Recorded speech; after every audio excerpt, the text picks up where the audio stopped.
नमस्कार. आज व्हिडिओला मी सुरुवात केली आहे कारण गौरीची तब्येत बरी नाही आहे. तिला व्हायरल इन्फेक्शन झाल्यामुळे ती झोपलेली आहे. आता तिने फ्लावरची भाजी खूप मस्त केली आहे, त्याच्यामुळे आज तुम्ही करून बघा. तिची आजची भाजी चांगली होती, पण मी तिला म्हटलं होतं आज काही घरी करू नको, तुला बरं नाही आज बाहेरून मागून घेऊ, पण ती म्हणे नको म्हणे, मी कसं तरी उठत बसत करते म्हणे. का गं मागवायची का बाहेरून? नको नको घरीच करेल. बरं बघ मग कसं होईल तसं कर. तिची आजची भाजी खूप छान होते, तुम्ही एकदा करून बघा आणि कमेंटमध्ये कळवा कशी भाजी होते ती. आजचा व्हिडिओ यांनी चालू केला आहे, थोडा सर्दी खोकला असल्यामुळे, पण आता भाजीची रेसिपी मी तुमच्याबरोबर शेअर करते. चला बघूया. आज आपण फ्लॉवरची भाजी अगदी चविष्ट कशी करायची ते बघूया. कारण कोबी आणि फ्लॉवर म्हटलं ना की त्याचा वास जरा उग्र असतो, त्याच्यामुळे लहान मुलांपासून अगदी मोठ्या माणसांपर्यंत कोबी आणि फ्लॉवरची भाजी म्हटलं की नाकं मुरडली जातात की नको त्याला वास येतो. तसं नाहीये. तर थोडीशी पाण्यामध्ये हळद आणि मीठ, अगदी थोडी हळद घालायची आणि मीठ, असं पाणी उकळून त्याच्यामध्ये 15 मिनिटं कोबी हळद आणि मिठाच्या पाण्यामध्ये उकळून घ्यायचा आहे. म्हणजे तो त्याचा एक उग्र वास असतो तो निघून जातो आणि फ्लॉवरला जे काही थोडंफार लागलेलं असतं ते पण स्वच्छ होऊन जातं. इथे लागणारे आलं आणि मिरची, थोडंसं खोबरं आणि कोथिंबीर लागणार आहे. फक्त एक लक्षात ठेवा की फ्लॉवरची भाजी करताना कितीही स्वच्छ फ्लॉवर असला तरी सुद्धा फ्लॉवरच्या भाजीचा एक छान असा एकदम असा पिवळ्या रंगाची लेमन कलरची भाजी खूप छान लागते, फिक्क्या पिवळ्या रंगाची. म्हणून काय करायचं, हळद आणि मिठाच्या पाण्यामध्ये फ्लॉवर छान एक 5 मिनिटं उकळून घ्यायचा, गरम पाण्यामध्ये तसाच ठेवायचा, स्वच्छ पाण्याने धुवून घ्यायचा आणि त्याच्यासाठी आपल्याला लागणार आहे खोबरं घेतलंय मी डेसिकेटेड, 1 चमचा, कोथिंबीर, आलं आणि मिरची. तर पहिल्यांदा आपण आलं मिरची वाटून घेऊया. चला आता इथे कढईमध्ये तेल गरम करत ठेवलंय. साधारण तेलातल्या 2 पळ्या तेल मी घेतलंय छोट्या आणि तेल गरम करत ठेवलेलं आहे. आता काय करायचं, फोडणी करून घेऊया.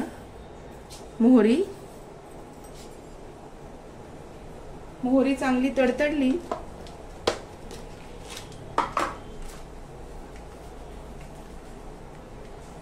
की मग आपण त्याच्यामध्ये हिंग घालून घेऊया.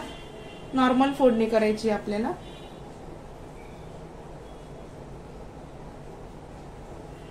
मोहरी छान तडतडली, हिंग घालायचा, हळद, अगदी किंचित हळद घालायची. हे झाल्यानंतर आलं आणि मिरची जे मी वाटून घेतलं यातलं थोडंसं वाटण फोडणीमध्ये घालायचं, थोडंसं वाटण फोडणीत घालायचं आणि याच्याबरोबर हे जे खोबरं आहे हे थोडंसं फोडणीमध्ये घालायचं. थोडीशी कोथिंबीर पण या फोडणीमध्येच घालायची आणि मग नंतर हे झाल्यानंतर हा जो फ्लॉवर आपण घेतलेला आहे धुवून, हा फ्लॉवर फोडणीला टाकायचा आहे आपल्याला. दाखवते मी तुम्हाला.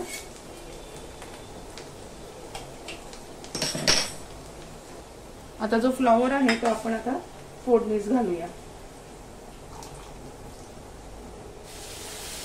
आणि असा हळदीच्या पाण्यामध्ये, थोड्याशा हळदीच्या पाण्यात जर फ्लॉवर उकळून घेतला तर त्या भाजीचा जो रंग येतो खूप छान येतो. नक्की करून बघा तुम्ही. आता ही अगदी 2 का 3 माणसांपुरतीच भाजी, आमच्या दोघांपुरतीच आहे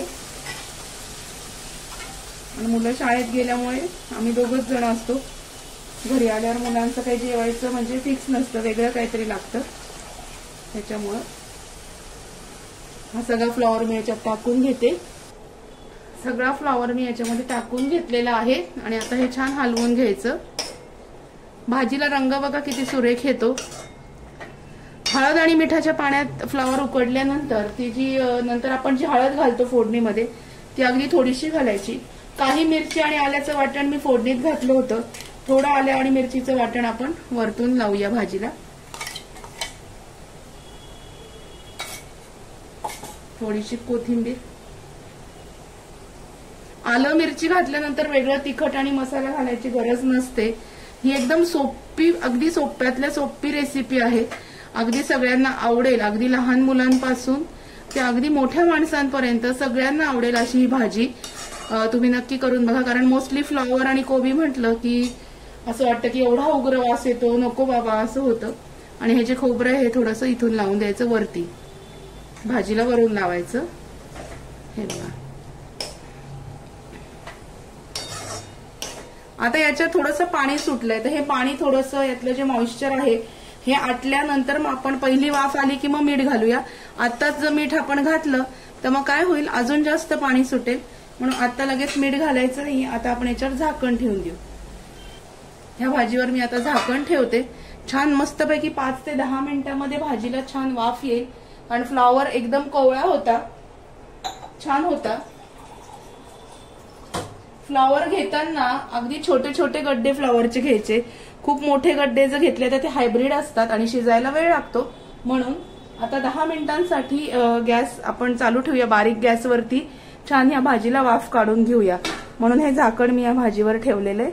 आता 10 मिनिटांसाठी आपण वाफ काढून घेऊया. मी आता झाकण काढते. एकदा हलवली मी भाजी आणि भाजी एकदम छान तयार आहे आपली. आता एकदम छान झालेली आहे बघ. फ्लॉवर पण शिजलेला आहे. किती छान रंग आलाय आणि खूप चविष्ट होते. नक्की करून बघा. नेहमी आपण काळा मसाला तिखट घालून भाजी करतच असतो, पण ह्या पद्धतीने नक्की करून बघा. खूप वेगळी चव लागते आणि एकदम छान लागते. अगदी एकाच्या ऐवजी तुम्ही 2 पोळ्या खाऊन जाल, इतकी छान लागते ही भाजी. या पद्धतीने नक्की करून बघा. आपली भाजी तयार आहे आणि आता मला लगेच जेवायलाच बसायचंय, त्याच्यामुळे मी काही भाजी काढणार नाही वेगळ्या भांड्यामध्ये. अशीच भाजी थोड्या वेळाने परत एकदा गरम करणार आणि मग आम्ही जेवायला बसणार. तुम्ही पण या सगळेजण. मस्तपैकी फ्लॉवरची भाजी कशी झाली हे सांगा मला. आणि भाजी एकदम छान तयार आहे. रंग सुद्धा किती छान आलाय बघा. आणि आजचा व्हिडिओ कसा वाटला ते मला नक्की कळवा. व्हिडिओ आवडला असेल तर व्हिडिओला लाईक करा, शेअर करा, सबस्क्राईब करा. नक्की या पद्धतीने भाजी करून बघा आणि मला कमेंट करून कळवा. तोपर्यंत स्वतःची काळजी घ्या. Bye bye.